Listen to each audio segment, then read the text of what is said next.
Hello and welcome to Happy Handicrafts. In this video, we'll be making clay model number 19, which is a cockle shell from the book A Manual of Clay Modeling. This book was originally published in 1912 and is apparently the book that was used by Charlotte Mason in her teaching of clay modeling.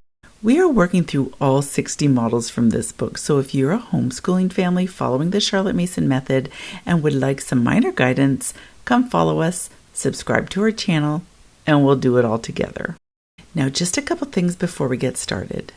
We are really excited to share with you that we have opened an Etsy shop called Happy Handicrafts Shop, where we'll be selling many of our Happy Handicraft projects that you've watched us create. We'll also have some creations that we've made just for fun. So if you see something that you love, it's a great way to support us and to help keep this channel going. I'll put a link to it below. Also, be sure to check the notes in the description for a list of materials needed for this project and for a download of the biggest list of homeschool handicrafts on the internet. Pause this video for a moment so you can get that, and then let's get started.